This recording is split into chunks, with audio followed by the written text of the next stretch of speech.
Hey, how's it going guys? Phil here, and this is a review for the Awake Line Sous Vide Immersion Cooker.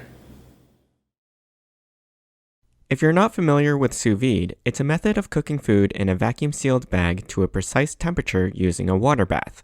The reason you'd want to do this is that the food will always finish at the exact temperature and doneness all the way through, since it would be impossible to overcook anything in a water bath that never exceeds your target temperature. The sous vide machine is the temperature controller and heater for the water bath, and I'll show you exactly what kinds of results you can expect with this unit. You'll receive the Immersion Sous Vide cooker, a clear plastic pump cover, an instruction manual, and a short cookbook. The bottom portion of the Immersion cooker is made of stainless steel, while the top portion is made of plastic and cannot be submerged. The length of the unit is 14.5 inches, 15 with the pump cover, and the diameter of the tube is 2.25 inches. This plastic propeller at the bottom is the pump impeller, which needs to be covered by the pump cap during operation. The pump cover has 3 teeth on it to catch on the tube, but note that they are all different sizes, so it only goes on one way. You'll need to line up the arrow, which is directly below the min and max water lines, to the ridge on the pump cover. Then twist to lock into place. The immersion cooker is held in place in the water bath by using this strong plastic side clamp. The inside of the clamp has a silicone pad on it to 1. Help grip the container better, and 2. Prevent scratches to your cookware. The maximum thickness your vessel wall can be is 3/8 inches. The 6 3/8 metal housing cover over the heating element can be removed for cleaning if necessary. Simply turn towards the unlock symbol and pull straight down. This coil inside is the heating element, which heats up the water bath. When reassembling, make sure to line up the arrow with the lock symbol, then turn counterclockwise. On top of the unit, you have the touchscreen display and controls, which measures 3 inches by 2.5 inches. The power cord is 50 inches long and has a 3-prong grounded plug. To get started, clamp the sous vide cooker onto the side of a pot or heat-proof vessel filled with water. Anything that can be used on the stovetop and can hold over 2.5 inches of water should work. Here I'm using a regular stainless steel pot. The water should be above the minimum water level line and below the max level line. Next, plug the sous vide cooker in. The temperature units will show on the screen, and if you need to change from Celsius to Fahrenheit or vice versa, touch and hold the power button for 3 seconds. Now it looks like the screen is a bit scratched up, but it's actually got a thin blue plastic protective film over it that I'm going to leave in place, just to keep the screen clean and prevent actual scratches. But by all means, you can peel it off if you don't like how it looks.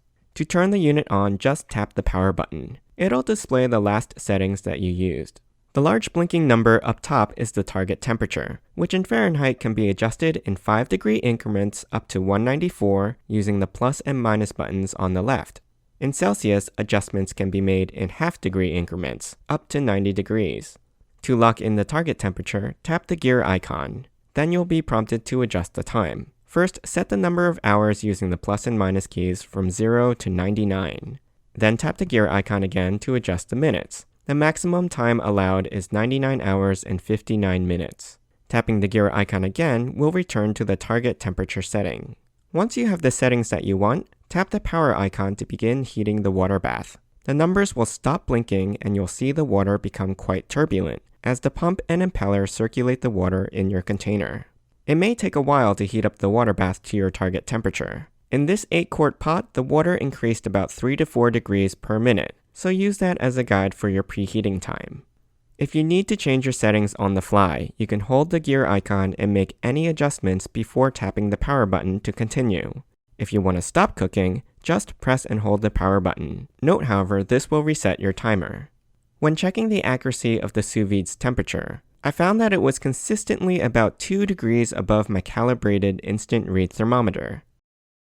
This was true using multiple thermometers, like this meat thermometer, which is showing 108 degrees Fahrenheit, while the unit shows 110 degrees. In Celsius, the reading was about 0.6 degrees above the instant read thermometer. While preheating, the LED indicator on top will be a solid color, but when it reaches the target temperature, it will start flashing, and the cook timer will also start to count down. Okay, so let's try some sous vide soft cooked eggs. Now, if I were just to put the eggs in the water bath, because the pump is so powerful, it's likely that the eggs would swirl around and crack or break.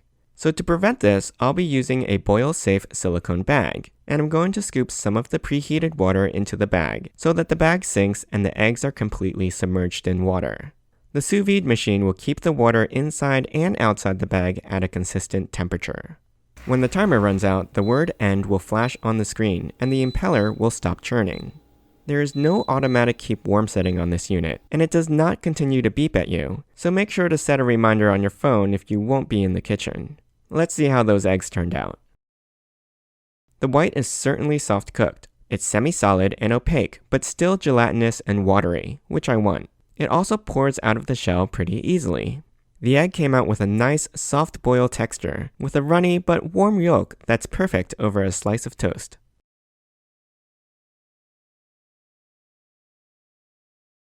Alright, let's try a steak. Now if you want to cook meat, you'll want to season or marinate it first. Then place it into a vacuum seal bag and seal it. If you don't have a vacuum sealer, you can use a Ziploc bag, making sure to remove as much air as possible before you close it. This time, I'll be using a Rubbermaid 12-quart food storage container as the vessel. It's pretty popular with sous vide chefs. I'm also going to be using some sous balls to prevent evaporation and heat loss, and an insulator sleeve to keep the outside of my container cool and also prevent heat loss. My target temperature will be 130 degrees for a medium rare steak, with a cook time of 2 hours. Once the water bath is up to temperature, I just have to submerge my steak in it.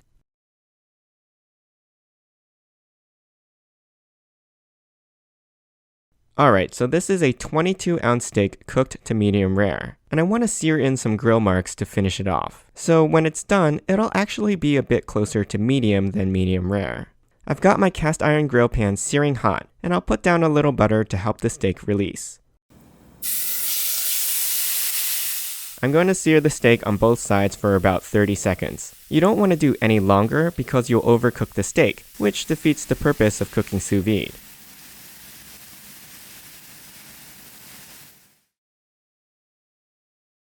Look at that, the steak came out with a nice hot pink center. And you can see it's pink from edge to edge without a thick overcooked layer at the edges, like you might get from traditional cooking.